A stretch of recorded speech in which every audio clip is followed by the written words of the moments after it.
But yeah, so it's great to see Demi once again in the finals. We'll get there eventually. We still have to find out who's going to meet him there, as the players have finally finished up their vetoes. There we go. We're jumping into our best of 3 lower bracket finals.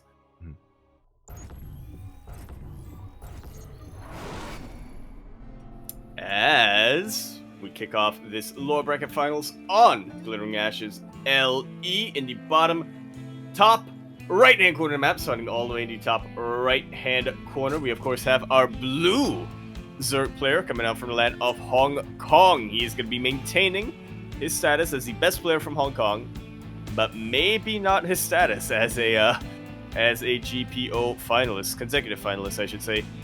Representing Juggernaut Gaming, he is GogojOey. And spawning in the bottom left-hand corner of Glittering Ashes ALE, we have the Vietnamese Zerg player representing the Juggernauts. It is MeomaikA.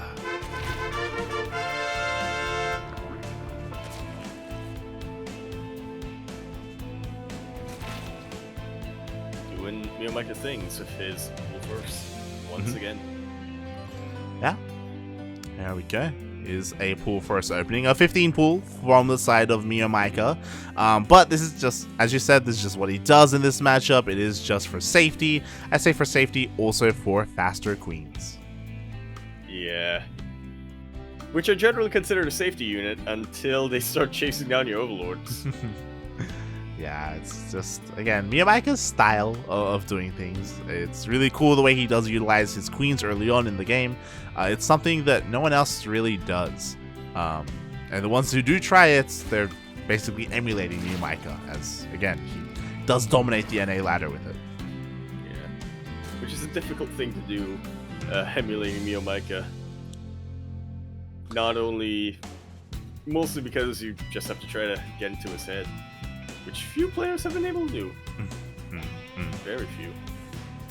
Exactly. Meanwhile, we do have the Lings rushing across the map. They are spotted by the second overlord of GogojOey, not the first.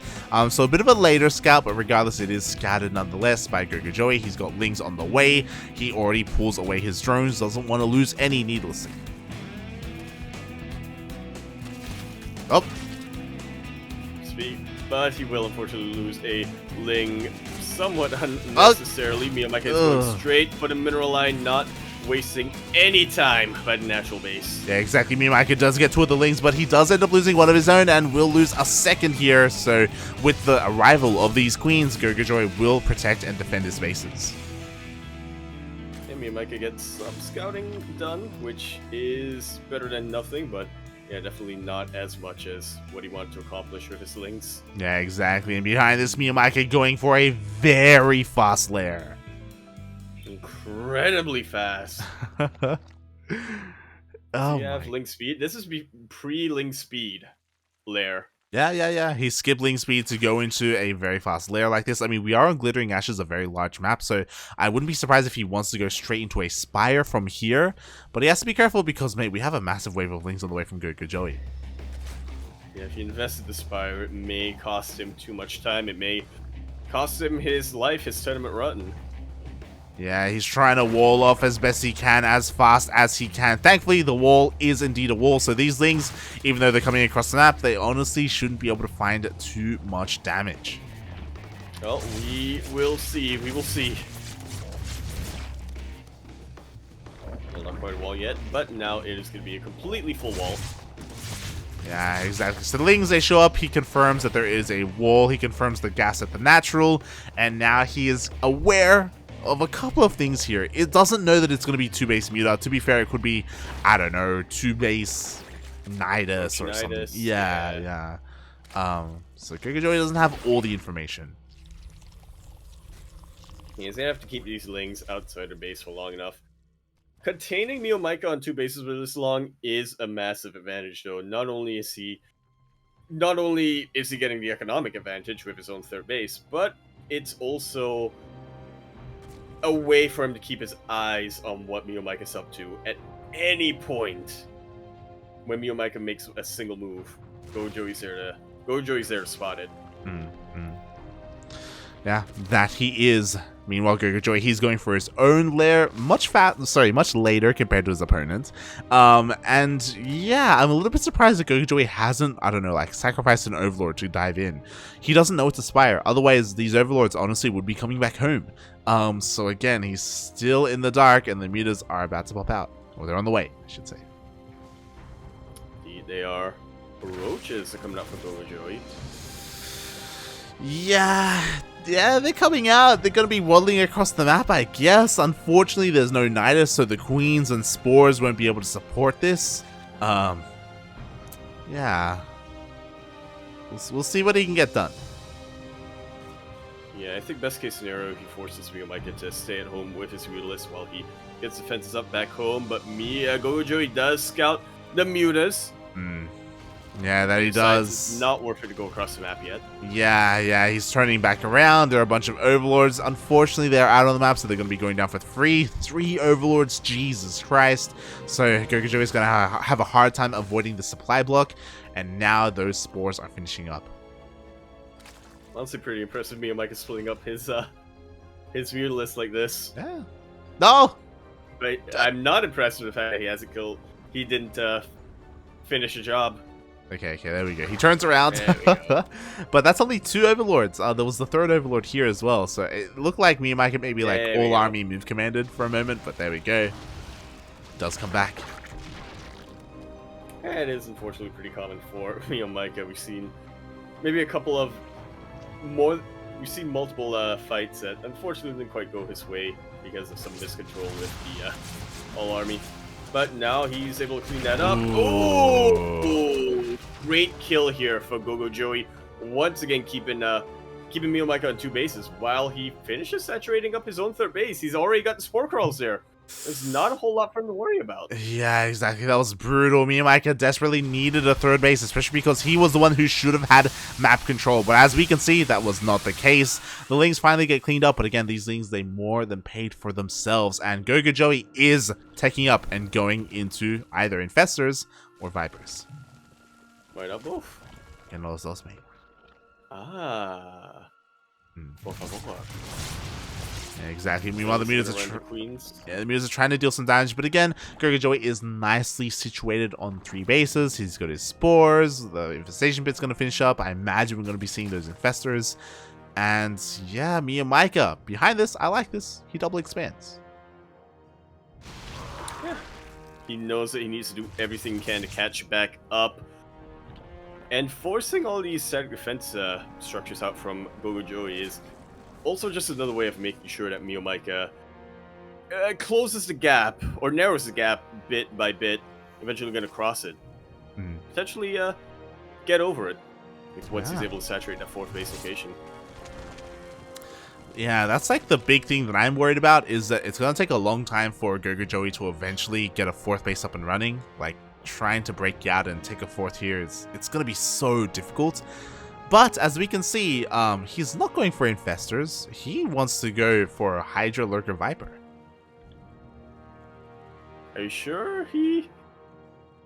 Alright, well I guess if it works for Skytoss, it works for Mutas. Yeah. Hydra, Lurker, Viper, like that's like the late game that you want in the end. Especially against Mutas.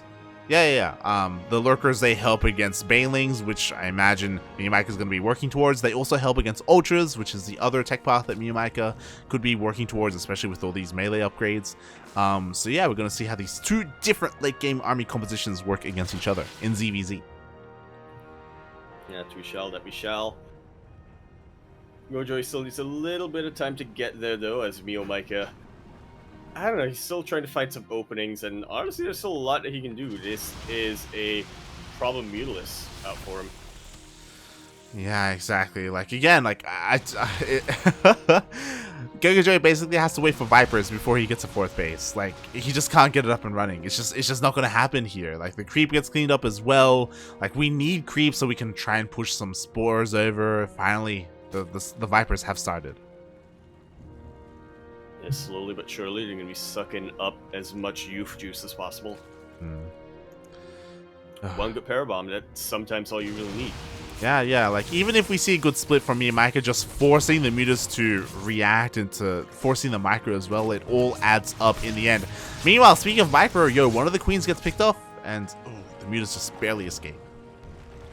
Just barely, but finally GogojOey actually has a way of turning the tides and taking that map control away from MeomaikA.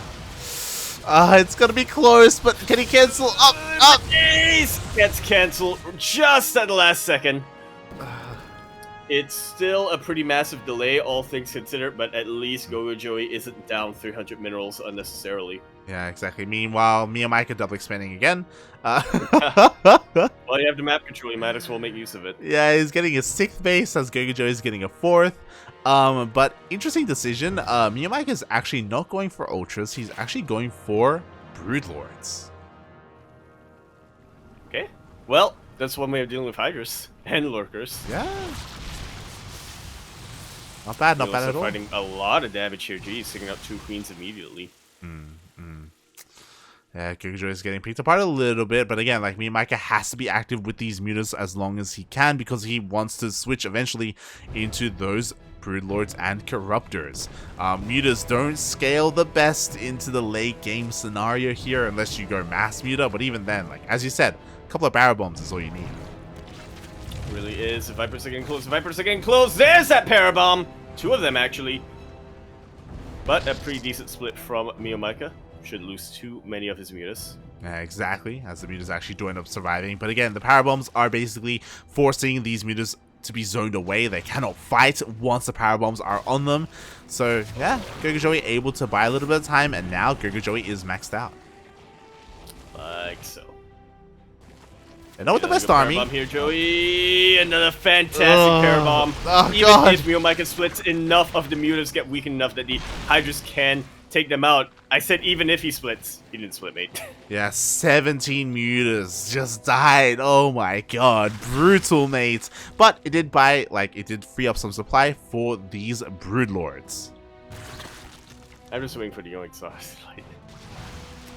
Yoink's going to be incredibly important here. God, I don't think GogojOey's even scouted the broodlords or even the Greater Spire, but finally they reveal themselves. And I gotta be wondering what GogojOey's thinking at the sight of those. Trying to target down the broodlords, but it's not quite getting there. The Zerglings are moving in right on top of the lurkers, so unfortunately not the best engagement here for MeomaikA. Broodlords are surprisingly still getting a lot done. They are getting a lot done, but mate, here come those Yoinks. The Hydra's putting in a lot of work, finally breaking through, and there's not enough buffer for these broodlords. They're so exposed. They're very exposed. There's no dead air to retreat to either. The Hydras are just marching forward and targeting down the broodlords one by one. I say that, but the Hydra count is starting to thin out. Yeah, it is being thinned out here. The one Hydra was being kept alive by the transfuses, but we have 18 Hydras being popped out here. MeomaikA, there's no retreat. He cannot back off with broodlords because of how slow they are. One more good parabomb. But he doesn't even need to use it. Just yoinks the broodlords right on top of queens, right on top of Hydras. There's just no retreat. The broodlords are trying. The broodlords are trying. One broodlord backs away to tell the tale. Yeah, and as we can see, this was not the fight that MeomaikA wanted. He had far too many mutas. He had to get rid of them. He had to, again, refine his army. Instead, he fought with mutas and broodlords. And as we saw, it just didn't really work out for him. MeomaikA down 70 supply. And now there's really nothing stopping these lurkers from borrowing on top of anything. Nothing stopping these Hydras from supporting them either. There's no detection out here. GG! GogojOey takes game number 1. It is the lower bracket finals. Ooh, GG. Well played. GogojOey does take the first game, and MeomaikA, god. Again, just a little bit stubborn there, because you know what? He had the Hive. He had the Infestation Pit. He could have made Vipers if he wanted to, you know, could have made some spellcasters, and again, they do so much in these late game scenarios, you know, like a couple of Blinding Clouds. We saw how few Hydras there were. You know, a couple of Blinding Clouds would have worked wonders there for MeomaikA. Really would have. Not just on top of the Hydras, but also on top of the lurkers. Yeah. Really allow the broodlords or the broodlings rather, and the zerglings to get right on top of everything. I'm watching chat react to the broodlord. To the broodlord. decision. Yeah, exactly. Everyone's SMHing in there. Yes, of course, Calibra is letting us know it is just the Juggernauts instead of the gaming. It is just pure Juggernauts. Ah, No esports either. not army.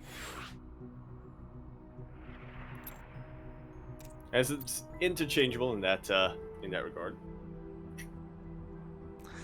But yeah, now we're getting ready for game number 2 here. MeomaikA, unfortunately, he was very committed once he pulled the trigger on his attack because, again, you just can't retreat with Broodlords. It's so difficult to do so. And yeah, GogojOey, again, nice job, nice solid army towards the end there. Yeah, did take a little bit of time, but once he got there hard. I guess it's also just a little bit more difficult, right, to contain an opponent on Glittering Ashes, even if you do have as many Mutalists as MeomaikA. I like how Demi, he only just realized as well. He was like, wait, was that my first series win in 2021? Manga S, mate. Against GogojOey, yeah. Yeah. This is going to Wikipedia. Head-to-head record. But that is where you'll have to take that up. For now, we are going to be continuing our lower bracket finals on Pride of Altaris, LE. We're in the top left-hand corner of the map, swinging all the way in the top left-hand corner. We have our blue Zerg player coming down from the land of Hong Kong, already up 1-0 in this best-of-3 lower bracket finals. He only needs un momento por favor to go for the rematch against Demi. Can he do it? Representing the Juggernauts, he is GogojOey.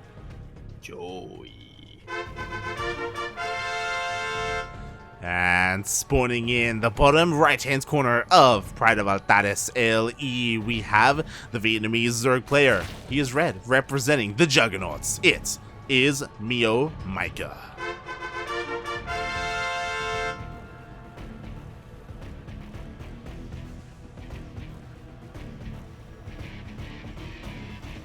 Right, who's getting the gold base first?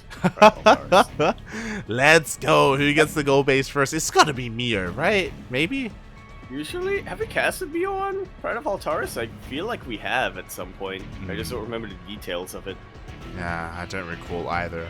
I think we have casted him here. I think maybe in the ZVP, but yeah, we'll see if the gold base is taken by either player at some point. I personally hope so, but at the same time, I don't know if MeomaikA, I don't know if he should take a risk at this point, because again, one more loss and he's out of the tournament.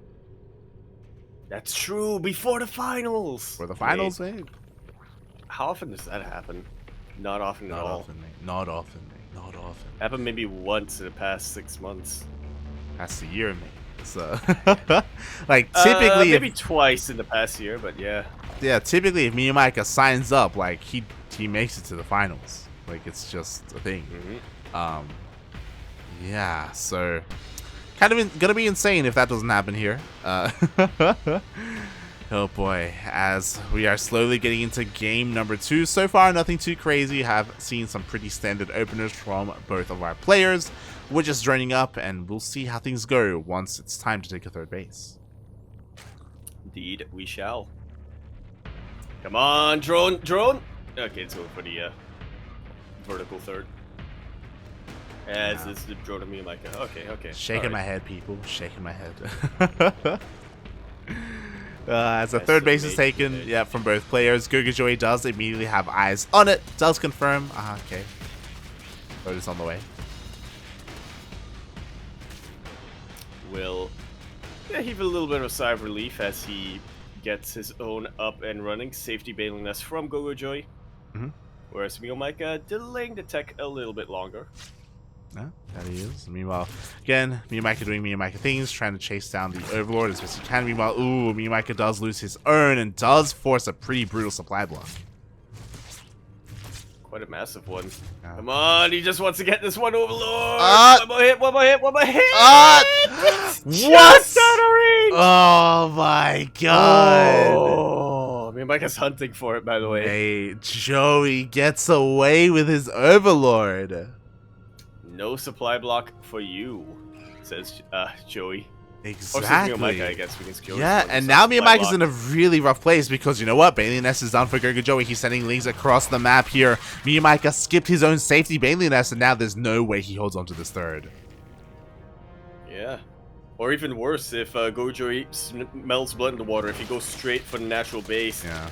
that would be terrifying. But GogojOey does the safe thing, and he decides instead to get rid of the third base. Yeah, honestly, if Going he to did page go on into the Debbie's book. if he did go straight into the natural, I think he may have just straight up won. Like we saw MeomaikA realize how vulnerable he was, so he does start 2 spines immediately.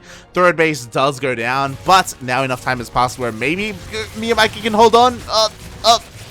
Maybe the Banelings crash onto Queens. The Lings of MeomaikA somehow going down. The Queens have been taken out. MeomaikA reinforcing his Lings. GogojOey just needs one good connection, and that is a fantastic connection. Yeah, exactly. And what's important is that sure, this isn't enough to end the game, but he killed all 3 queens, mate. All 3 queens. That means no more injects, no more creep is being spread. GogojOey, MeomaikA, he doesn't even have any tech. He has no Roach Warren or Evo Chamber or anything. He has a lair. Once again, GogojOey has got to be celebrating right now. He realizes that MeomaikA also doesn't have as many Lings as he would perhaps like, to, so counterattacking is going to be difficult. He drones up, and now that he's done droning, he's grabbing his roaches, but MeomaikA finishes lair, and he gets the Spire. Yeah, but GogojOey, because of these things, he immediately does scout the Spire. He is well aware of what MeomaikA could be doing. Even before he scouted the Spire, it's like, mate, there's nothing else that you could be going for, right? There's no way that you go for a late Roach Warren at this point. We do have a bit of a Ling run by here from MeomaikA. He does get a Queen, so at least he finally does deal some counter damage. But I really worry. I don't think that MeomaikA can defend against a Roach Push.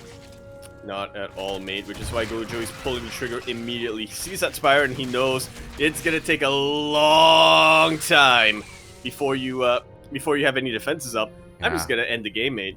Exactly. Thankfully, we do have a couple of spines done from earlier. We do have a wall on the way. Is it going to be done in time? It looks like it just barely will get up. It doesn't matter. Just barely, but as I said, yeah, it doesn't matter. There is a single Ravager here for Corrosive Biles and will force an uproot from a lot of these spine crawlers, from both these spine crawlers. GG's call. GogojOey takes out MeomaikA 2-0, mate, and will be facing Demi in that rematch.